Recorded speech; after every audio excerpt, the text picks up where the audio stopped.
What have you noticed when it comes to demand for the rent bank in Burnaby? Burnaby is a unique city in BC in the fact that it remains one of the highest expensive places to rent. But in many ways, it represents what's happening across the province, which is people are struggling on a month-to-month basis to be able to afford their general costs of living.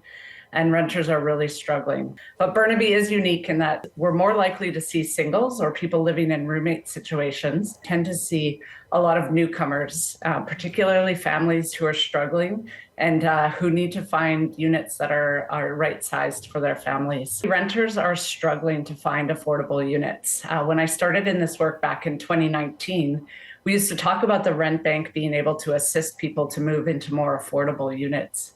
But unfortunately, we can't have that conversation very often anymore with renters. So we really need to focus on keeping them housed where they're at. We steadily see that renters are struggling on a month-to-month basis to be able to afford their rent and their basic living expenses. How does a rent bank help with that? How sustainable is a rent bank? The rent bank has been designed as an eviction prevention and housing stability resource for low to moderate income renters.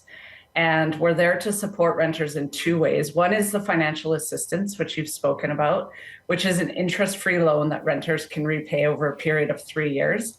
But case managers at rent banks are also really skilled at connecting renters to supports and benefits that are focused on maintaining their housing in the long term. The challenges that renters are presenting are more complex than ever before.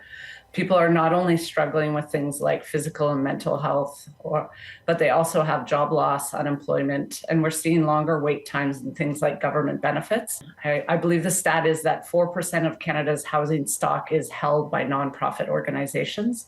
That's less than half the OECD and G7 on average. And so we need the federal government to provide the funding and incentive that is needed for nonprofits to be able to operate and offer affordable units, as well as doing some building on their own. But we know that building houses takes time and that renters are facing stress and crisis. I think one of the things that this federal government can do is invest in eviction prevention programs like the Rent Bank across Canada.